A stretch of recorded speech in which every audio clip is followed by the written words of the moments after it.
There is a sentence posted to Truth Social just before midnight on Wednesday, April 8, 2026, less than 24 hours after a ceasefire between the United States and Iran was announced to the entire world, that contains more strategic clarity about where this conflict is actually headed than anything said in any press conference, any diplomatic channel, or any congressional briefing since Operation Epic Fury began.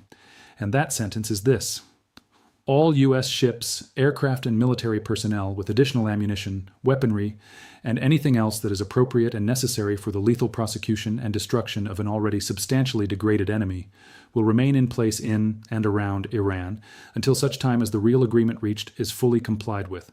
Read that again. Not, our forces will monitor the situation. Not, we will maintain a defensive posture. The words used are lethal prosecution and destruction, written in all caps, posted publicly. On the same night, a ceasefire had theoretically begun, and then came the second sentence.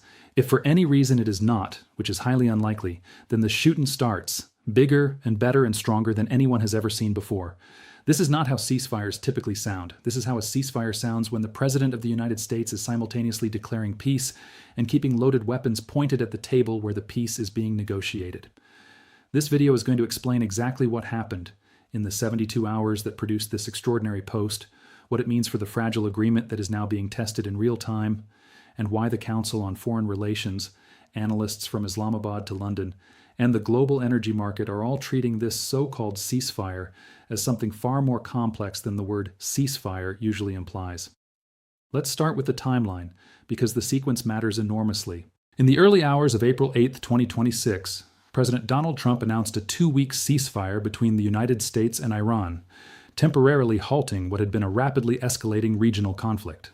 According to initial reporting, the agreement requires Iran to ensure safe passage through the Strait of Hormuz while suspending attacks, with the United States and Israel agreeing to pause military operations in return.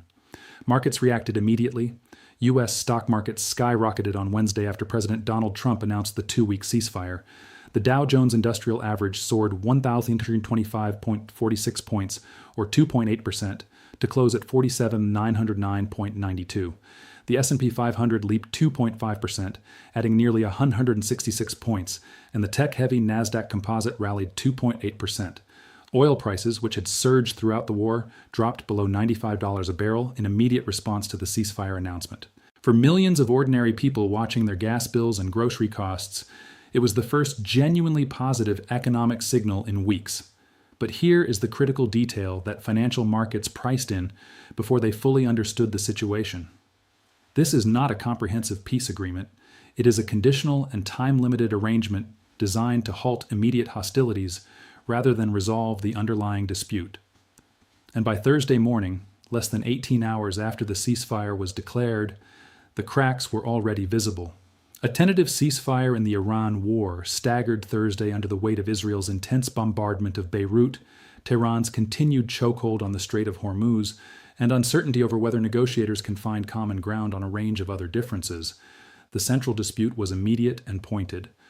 The ceasefire brokered by Pakistan, according to Pakistani Prime Minister Shehbaz Sharif, included a halt to Israeli attacks on Lebanon. Israel said it did not.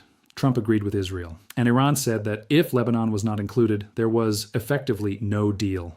Lebanon's health ministry said at least 203 people were killed and more than 1,000 wounded in widespread Israeli strikes in central Beirut and other areas of Lebanon on Wednesday, when Israel intensified its attacks on the Iran-backed Hezbollah militant group, which joined the war in support of Tehran.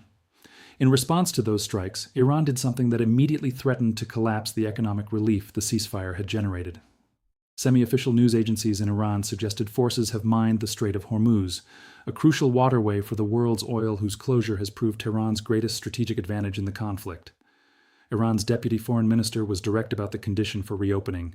Iran's deputy foreign minister, Saeed Khatibzadeh, told the BBC on Thursday that his country will allow ships to pass through the strait in accordance with international norms and international law once the United States ends its aggression in the Middle East and Israel stops attacking Lebanon.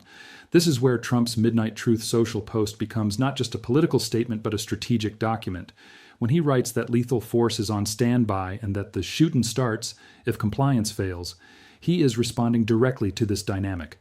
Iran conditionally reopening the strait while simultaneously accusing the other side of violating the deal.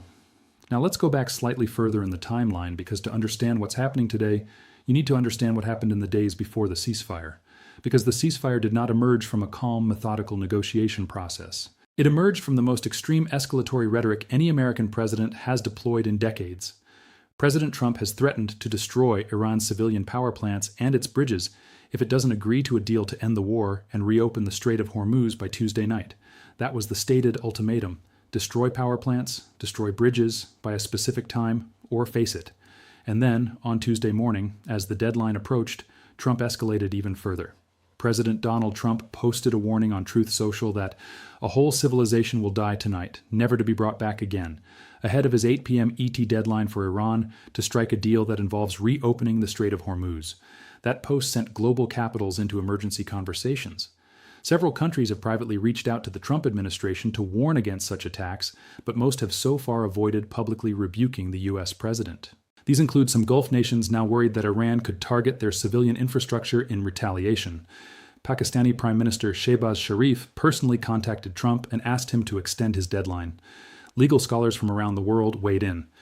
More than 100 experts on international law signed a letter last week asserting that Trump's actions in Iran have violated the United Nations Charter and could amount to war crimes. Even within Trump's own political base, the rhetoric was causing fractures. Former Representative Marjorie Taylor Greene, a Georgia Republican who was once a close Trump ally, called his threat evil and madness. She urged the cabinet to invoke the 25th Amendment, declare him unfit to serve, and strip his power. And yet, 88 minutes before his own deadline, Trump reversed course entirely. Last night, 88 minutes before a self-imposed deadline, President Donald Trump announced that Iran had agreed to a 2-week ceasefire. The news was applauded around the world as oil prices fell and stock markets rallied.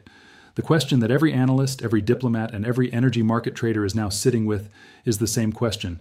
Was the ceasefire a product of Trump's threats, or was it a face-saving exit from a war that was proving far more costly and complicated than the original plan anticipated? Experts will long argue over whether Trump's threat yesterday morning that a whole civilization will die tonight brought Iran to the bargaining table, or just provided him with a convenient way to step back from an unpopular war. That argument is not settled.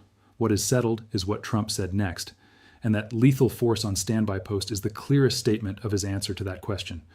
Let's talk about the energy situation, because this is the dimension of the ceasefire that affects every single person watching this video most directly.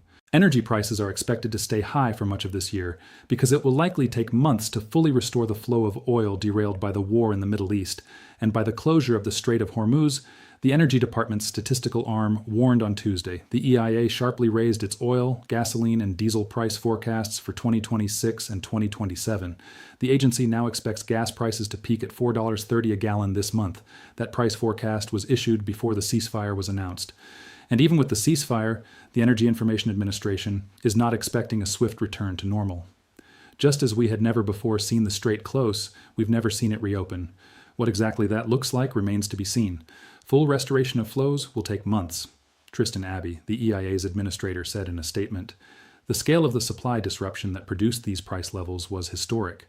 The war caused Saudi Arabia, Kuwait, the United Arab Emirates, Qatar, and Bahrain to collectively shut in an estimated 7.5 million barrels per day of crude oil production in March, according to the EIA. This historic supply disruption is expected to get worse before it gets better, rising to 9.1 million barrels per day this month. And the EIA issued a specific warning about the timeline for recovery. Middle East oil production shut-ins will not return close to pre-conflict levels until late 2026. What that means practically is this: even if the ceasefire holds completely, even if the Strait of Hormuz reopens fully, even if every ship anchored outside the strait starts moving again tomorrow morning, the price of oil at your gas station, the cost of heating your home, the embedded energy cost in everything you purchase is not going back to pre-war levels anytime soon. The damage to global supply chains is not a switch that gets flipped the moment a ceasefire is announced. By Thursday morning, that reality was already reasserting itself. Oil prices resumed their climb on Thursday as continued hostilities in the region hampered hopes for a swift ending to the war.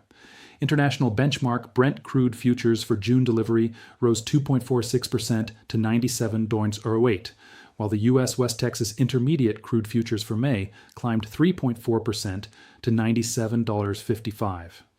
Now let's examine the actual structure of what was agreed and where the biggest fault lines are, because the gap between what the U.S. says was agreed and what Iran says was agreed is substantial enough to matter.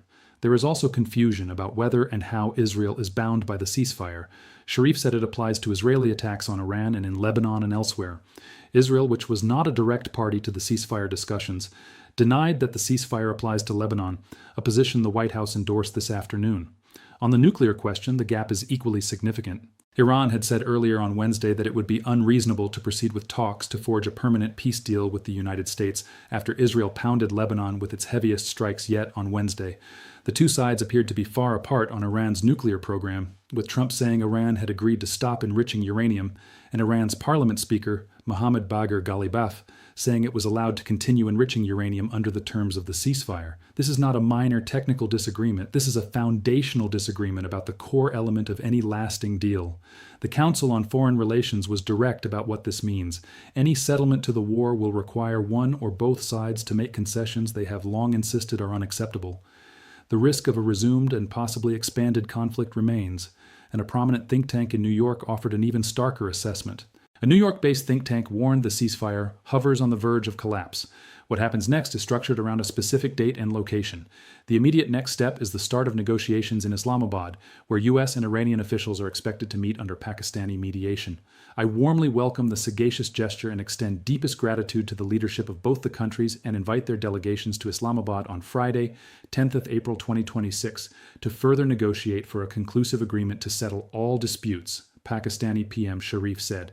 Vice President J.D. Vance is expected to lead the American delegation. He is traveling directly from Hungary, where he was earlier in the week.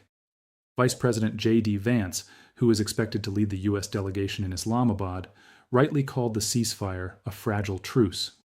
Iran's position going into those talks was described by one expert as shifted, but not softened. Iran expert Trita Parsi said the potential talks in Islamabad could fail, but the terrain has shifted. Trump's failed use of force has blunted the credibility of American military threats, he said. And one more complication was added to the negotiating table on Thursday. The chief of Iran's nuclear agency said protecting Tehran's right to enrich uranium is necessary for any ceasefire talks with the United States. Mohammad Eslami, who leads the Atomic Energy Organization of Iran, made the remarks Thursday to journalists, including one from the Associated Press. Trump's response to that position was stated without ambiguity, both in his Truth Social post and through his press secretary. Iran said that the deal states that there is an acceptance of enrichment. Trump has responded online, stating that there will be no enrichment of uranium. Two parties, one agreement. Two completely different understandings of what that agreement says about the most consequential question in the entire negotiation. That is the table at which Vice President Vance will sit in Islamabad on Friday. Let's step back for a moment and look at what this conflict has cost, because that context shapes everything about what both sides bring to Pakistan. Over 1,500 people have been killed in Lebanon, and 23 have died in Israel. Iranian officials have not released a recent death toll, but the U.S.-based rights group Rana put the total killed at almost 3,400, including more than 1,600 civilians. 13 U.S. service members have been killed, and 2 more died of non-combat causes. Beyond the human cost, the infrastructure damage inside Iran has been extensive. Almost 115,200 civilian homes, commercial properties, and other civilian sites have been damaged in the war, according to the Iranian Red Crescent Society. This includes 763 schools. The Iranian Red Crescent also reported that more than 334 medical, health, pharmaceutical, and emergency centers have been damaged, including 18 of its own centers. The economic damage to the wider region is being measured in ways that will take years to fully calculate. The shipping disruption alone has triggered insurance repricing, route changes, and supply chain restructuring across every continent. And as the EIA confirmed, the price impacts on ordinary households will persist long after any agreement is signed. So what does the lethal force on standby post actually communicate to Iran going into these talks? It communicates several things simultaneously. First, it communicates that the ceasefire is explicitly conditional. Trump's post is structured around the phrase, until such time as the real agreement reached is fully complied with. The word real appearing in all caps is not an accident. It signals that Trump does not fully trust the agreement as currently understood, and that his definition of compliance may differ from Iran's.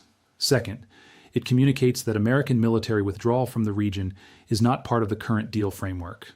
Trump asserted that the United States will not withdraw its forces from the region until it is certain that what he called the real deal is fully implemented. The president explained that the U.S. military presence in the Middle East, specifically in and around Iran, is not merely a precautionary measure. Rather, it is a combat guarantee to ensure compliance with the agreed-upon terms. Third, and this is the piece that makes the Islamabad talk so consequential, it communicates that the threshold for resuming strikes is not set by any neutral international body, any UN monitoring mechanism, or any joint verification process. It is set by Donald Trump alone. He said it himself. I'm the only person who can determine if there's a ceasefire. That is an extraordinary concentration of authority over a decision that affects oil prices, food costs, energy bills, and geopolitical stability for billions of people who had no vote in any of it. Where does this leave the next 14 days? The Council on Foreign Relations laid out the honest answer. So the odds are stacked against a quick and easy negotiation. Any settlement to the war will require one or both sides to make concessions they have long insisted are unacceptable. But the same analysis offered something important. As Winston Churchill once said, meeting jaw to jaw is better than war. The talks in Islamabad on Friday represent the first direct contact between American and Iranian negotiators, with a specific framework on the table and a specific deadline attached. 2 weeks. Pakistan as mediator, J.D. Vance representing the United States. The uranium enrichment question unresolved. The Lebanon question unresolved. The Strait of Hormuz, through which 25% of the world's seaborne oil supply passes, still not fully reopened. The Strait of Hormuz remains central to the agreement. Roughly 25% of the world's seaborne oil supply passes through this narrow waterway, making any disruption a direct threat to global energy markets and economic stability. And Trump's military forces remain in position, armed, described in his own words as ready for the lethal prosecution and destruction of Iran should those talks fail. Here is the honest summary of where things stand on Thursday, April 9th, 2026. A 2-week ceasefire exists. On paper, both sides have declared victory. Both sides have publicly stated positions that are directly contradicted by the other side's stated positions. Israel is conducting strikes in Lebanon that Iran says violate the deal. The Strait of Hormuz remains restricted. Oil is back above $97 a barrel. The U.S. military is described by its own commander-in-chief as standing by for lethal action if the deal collapses. Talks are scheduled in Islamabad. The 2-week clock is running. And the question that analysts from Washington to London to Beijing are now asking is the same question that the markets priced optimistically on Wednesday and are now repricing with far more caution on Thursday. Is this the beginning of a diplomatic resolution to one of the most disruptive conflicts the global energy system has ever seen? Or is the ceasefire, in the words of the organization that helped broker it, something that, in the Council on Foreign Relations' own assessment, carries a risk of a resumed and possibly expanded conflict? The answer will be determined in Islamabad. It will be determined by whether both sides can find common language on uranium enrichment, on Lebanon, on the Strait of Hormuz, and on what exactly the real deal that Trump keeps referencing actually requires of Iran. That negotiation begins Friday. The lethal force stays on standby until it does.